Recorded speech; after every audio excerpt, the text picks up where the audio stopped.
আসসালামু আলাইকুম ওরহমতুল্লাহি ওবরাকাতু।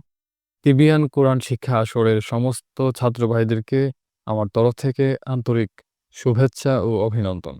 ছাত্র ভাইদের অনেকের অনুরোধে আমি সূরাতুল ফাতিহার একটি মস্ক অনুষ্ঠানের আয়োজন করছি। আশা করি সমস্ত ছাত্র ভাইদের এর থেকে উপকার হবে ইনশাআল্লাহ।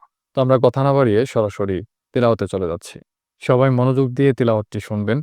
মুখের আকার আকৃতি, উচ্চারণের ভঙ্গি, আওয়াজের উঁচু-নিচু সবকিছু ইনশাআল্লাহ খেয়াল করবেন এবং মাখরাজ, সিফাত, উচ্চারণের তারতম্য, মোটা, চিকন, গুন্না, মাদ সবকিছুই ইনশাআল্লাহ খেয়াল করার চেষ্টা করবেন। তাহলেই আমার এই চেষ্টা সার্থক হবে ইনশাআল্লাহ। أعوذ بالله من الشيطان الرجيم. بسم الله الرحمن الرحيم.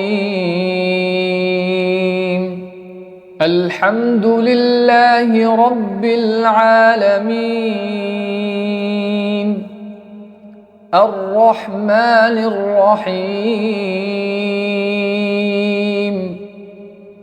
مالك يوم الدين. إياك نعبد وإياك نستعين. اهدنا الصراط المستقيم. صراط الذين أنعمت عليهم غير المغضوب عليهم ولا الضالين.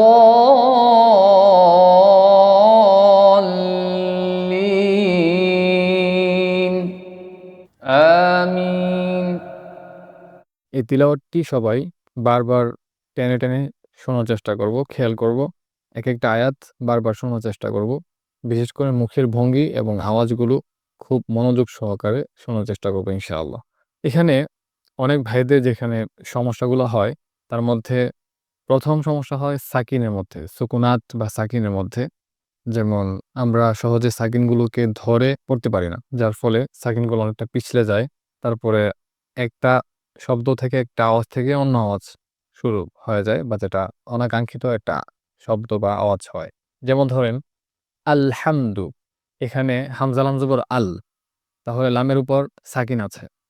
আর সাকিনটাকে যদি আপনি পুরোপুরি না ধরতে পারেন, যেমন অনেক ভাইয়েরা পড়েন আলেহামদু, আপনার মনে হচ্ছে আপনি পড়ছেন আলহামদু, অথচ যিনি শুনছেন শ্রোতা, তিনি স্পষ্ট শুনতে পাচ্ছেন আলহামদু পড়ছেন। অর্থাৎ আপনার নিজের অগোচরেই, অজান্তেই আপনি সাকিনটাকে পুরোপুরি না ধরতে পারায় আলেহামদু হয়ে যাচ্ছে।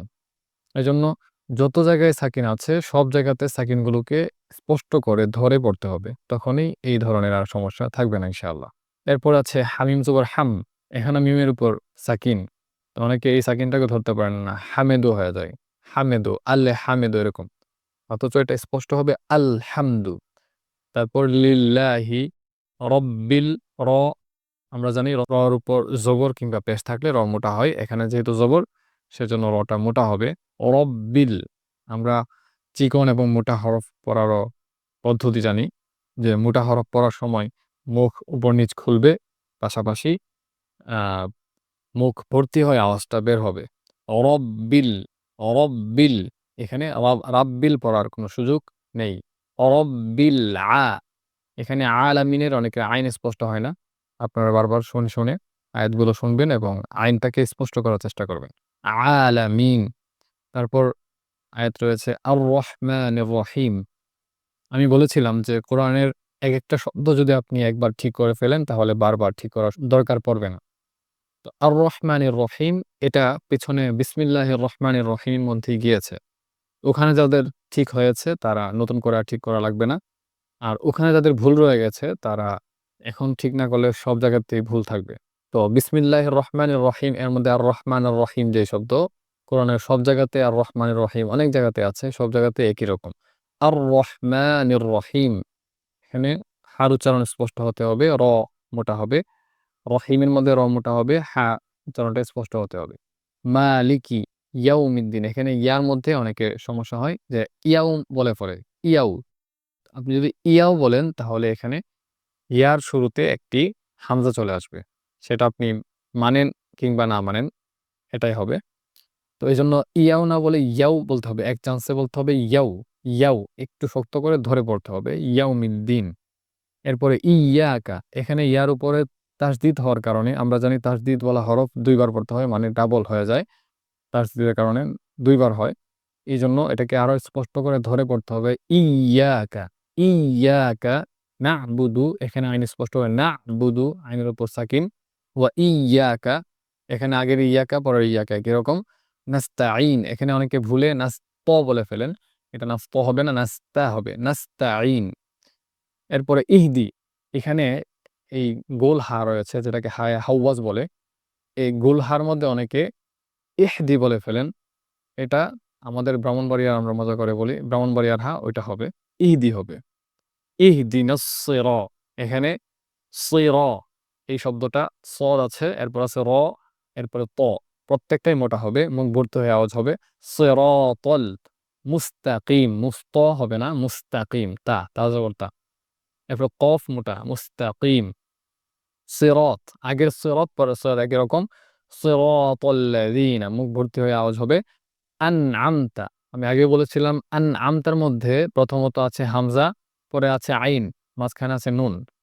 তো হামজা এবং আইন যখন পাশাপাশি হয় তখন অনেক সময় উচ্চারণ কঠিন হয়ে যায়, এজন্য খুব খেয়াল করতে হবে। আনআমতা, সতর্কতার সাথে উচ্চারণ করতে হবে, আনআমতা। অনেকে আনআমতা অথবা আনআমতা বলে ফেলেন, কোনোটাই শুদ্ধ নয়। আনআমতা আলাইহিম, আলাইহিম, এই শব্দটা অনেকের অস্পষ্ট হয়ে যায়, এটাও আমাদের শুদ্ধ করে স্পষ্ট করে পড়তে হবে। এরপরে আছে গয়রিল, গইন। গইনের গইনের উচ্চারণে অনেকের ঝামেলা হয়। এই গইনটা খুব গভীর থেকে, গইনের মাখরাজ আমরা জানি, হলকের শেষ থেকে গইন খ, ওখান থেকে ডিপলি খুব গভীরভাবে উচ্চারণটা হবে গয়রিল, গয়রিল। এখানে গাইরিল অথবা গাইরিল বললে হবে না, গয়রিল বলতে হবে, বাংলা গরমুক্ত উচ্চারণ হবে না, গয়রিল।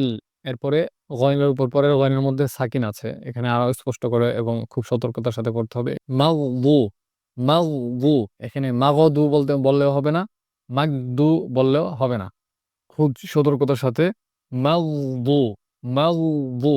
আমি আগেও বলেছিলাম গয়নের মাখরাজটা পুরোটাতে একবারে এক জায়গাতে সাউন্ড বা আওয়াজটাকে বন্ধ না করে পুরো মাখরাজে আওয়াজটাকে জারি রাখতে হবে।